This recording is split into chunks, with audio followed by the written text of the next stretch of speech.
Hi, is me Prince. എല്ലാവർക്കും black WD ചാനലിൻ്റെ പുതിയ വീഡിയോയിലേക്ക് സ്വാഗതം. എന്തുണ്ട് വിശേഷങ്ങൾ? എല്ലാവർക്കും സുഖമല്ലേ? എല്ലാവരും ഹാപ്പിയല്ലേ? ഹാപ്പി ആയിട്ടിരിക്കുക. എനിത്തിങ് ആപ്പ് ലൈവ് ആസ്റ്റ് കോപ്പാണ് ഓൾവേസ് പോസിറ്റീവായി. അപ്പോൾ നമ്മളിന്ന് നോക്കുന്നത് മലപ്പുറം സ്പെഷ്യാലിറ്റീസ്, മലപ്പുറത്തിൻ്റെ പ്രത്യേകതകൾ. അപ്പോൾ അതിനെക്കുറിച്ചാണ് നമ്മളിന്ന് നോക്കുന്നത്.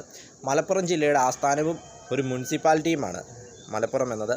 മലപ്പുറം ജില്ലയുടെ ആദ്യത്തെ മുനിസിപ്പാലിറ്റിയാണ് മലപ്പുറത്തിന് പേര് വരുവാനായിട്ടുള്ള കാരണം കുന്നിൻ മുകളിൽ നിന്നുള്ള പദത്തിൽ നിന്നുമാണ് പിന്നീട് മലപ്പുറം എന്ന പേര് വരുവാനായിട്ടുള്ള കാരണമെന്ന് പറയുന്നത്. അതോടൊപ്പം ഏറ്റവും വേഗത്തിൽ വളരുന്ന സംസ്ഥാനത്തെ ഏറ്റവും വേഗത്തിൽ വളരുന്ന ജില്ലകളിലൊന്നാണ് മലപ്പുറം എന്നത്. 2015 മുതൽ 2020 വരെയുള്ള കാലഘട്ടത്തിൽ EIU നടത്തിയ സർവേയിൽ, അതായത് എക്കണോമിക് ഇൻ്റലിജൻസ് യൂണിറ്റ് EIU നടത്തിയ സർവേയിൽ 44.1% നഗരവളർച്ചയുടെ കാര്യത്തിൽ 44.1% വളർച്ചയാണ് രേഖപ്പെടുത്തിയത്. അതായത് ലോകത്തിലെ ഏറ്റവും വേഗത്തിൽ വളരുന്ന ജില്ല എന്ന സ്ഥാനം മലപ്പുറം നേടിയെടുത്തു ഈ 5 വർഷത്തിനുള്ളിൽ. 2015 മുതൽ 2020 വരെയുള്ള കാലഘട്ടത്തിൽ 44.1% നഗരവളർച്ചയാണ് മലപ്പുറം രേഖപ്പെടുത്തിയത്.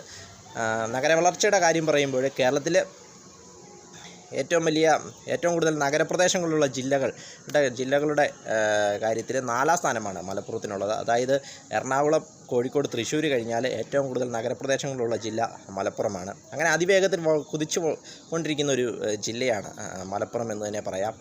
അതോടൊപ്പം ഇൻ്റർനാഷണൽ ഓർഗനൈസേഷൻ ഫോർ സ്റ്റാൻഡേർഡൈസേഷൻ നേടിയ ഇന്ത്യയിലെ ആദ്യത്തെ മുനിസിപ്പാലിറ്റിയാണ് മലപ്പുറം എന്നത്.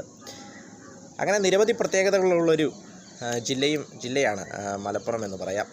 മലപ്പുറത്തിൻ്റെ ചരിത്രം നോക്കുമ്പോൾ പണ്ട് കാലത്ത് ഇത് സാമൂതിരിയുടെ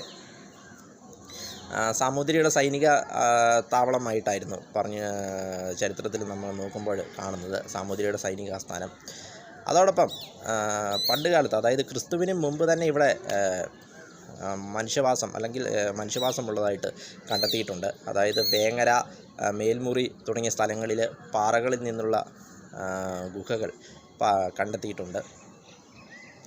അപ്പോൾ അതുകൊണ്ട് തന്നെ അത് ചരിത്രത്തിലേക്ക് വിരൽ ചൂണ്ടുന്നത് പണ്ട് കാലത്ത് തന്നെ ഇവിടെ മനുഷ്യവാസമുള്ളതായിട്ടാണ്. അതോടൊപ്പം വലിയങ്ങാടി തുടങ്ങിയ സ്ഥലങ്ങളിൽ ബുദ്ധ ജൈനമതക്കാർ താമസിച്ചിരുന്നതായിട്ട് പണ്ട് കാലത്ത് കണ്ടെത്തിയിട്ടുണ്ട്. പിന്നീട് ഇങ്ങോട്ട് വന്നപ്പോൾ സാമൂതിരിയുടെ കീഴിലായിരുന്നു മലപ്പുറം എന്നത്. സാമൂതിരിയുടെ സൈനിക താവളമായിരുന്നു മലപ്പുറം എന്നത്. മലപ്പുറത്തൊരു ഹിൽ സ്റ്റേഷനുണ്ട്, കോട്ടക്കുന്ന്. വിനോദസഞ്ചാരികളെ നിരവധി ആകർഷിക്കുന്ന ഒരു ഹിൽ സ്റ്റേഷനാണ്. അപ്പോൾ ആ കോട്ടക്കുന്നിന് ആ പേര് വരുവാനായിട്ടുള്ള കാരണം എന്താണെന്ന് വെച്ചാൽ സാമൂതിരിയുടെ ഒരു കോട്ട ഇവിടെ ഉണ്ടായിരുന്നു. അതിൽ നിന്നുമാണ് കോട്ടക്കുന്ന് എന്ന പേര് വരുവാനായിട്ടുള്ള കാരണമെന്ന് പറയുന്നത്. പിന്നീട് കൊളോണിയൽ കാലഘട്ടം, ബ്രിട്ടീഷുകാരുടെ കാലഘട്ടം വരുമ്പോൾ ബ്രിട്ടീഷുകാരുടെ സൈനികാസ്ഥാനമായിരുന്നു മലപ്പുറം എന്നത്. അതോടൊപ്പം മലബാർ ജില്ലയുടെ 5 റവന്യൂ ഡിവിഷനുകളിലൊന്നായിരുന്നു മലപ്പുറം എന്നത്. പിന്നീട് ഇന്ത്യയുടെ സ്വാതന്ത്ര്യത്തിന് ശേഷം 1947 ശേഷം പിന്നീട് 1956 കേരള സംസ്ഥാനം രൂപീകരിക്കുന്നു. പിന്നീട് 1978 മലപ്പുറം ജില്ല രൂപീകരിക്കുന്നതും. അപ്പോൾ മലപ്പുറം ജില്ല രൂപീകരിച്ചപ്പോൾ ജില്ലയുടെ ആദ്യത്തെ മുനിസിപ്പാലിറ്റി ആയിരുന്നു മലപ്പുറം എന്നത്. മൊത്തം 12 മുനിസിപ്പാലിറ്റികളാണ് മലപ്പുറത്തുള്ളത്. ഇതിൻ്റെ ടോട്ടൽ മെട്രോപൊളിറ്റൻ ഏരിയ എന്ന് പറയുന്നത് 158 കിലോമീറ്റർ സ്ക്വയറാണ് ഇവിടുത്തെ ടോട്ടൽ മെട്രോപൊളിറ്റൻ ഏരിയ എന്ന് പറയുന്നത്. മലപ്പുറം ജില്ലയുടെ പോപ്പുലേഷൻ എന്ന് പറയുന്നത് 44,85,000 മലപ്പുറം ജില്ലയിലെ പോപ്പുലേഷൻ എന്ന് പറയുന്നത്. കോട്ടക്കുന്ന് ഹിൽ സ്റ്റേഷൻ മലപ്പുറത്തിൻ്റെ ഒരു പ്രധാനപ്പെട്ട വിനോദസഞ്ചാര കേന്ദ്രത്തിലൊന്നാണ്. അതോടൊപ്പം മിനിയൂട്ടിയിലെ ഗ്ലാസ് ബ്രിഡ്ജും മറ്റൊരു വിനോദസഞ്ചാര കേന്ദ്രമാണെന്ന് പറയാം മലപ്പുറത്തിൻ്റെ. അങ്ങനെ നിരവധി പ്രത്യേകതകളുള്ളൊരു ജില്ലയാണ് മലപ്പുറം എന്നത്.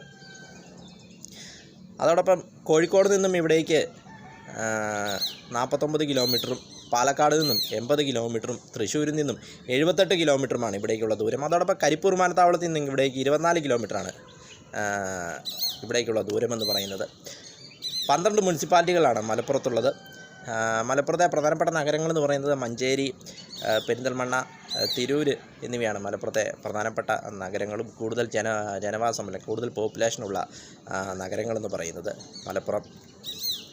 അങ്ങനെ നിരവധി പ്രത്യേകതകളുള്ള സംസ്ഥാനത്തെ അതിവേഗം വളരുന്ന ജില്ലയാണ് മലപ്പുറം എന്ന് പറയും.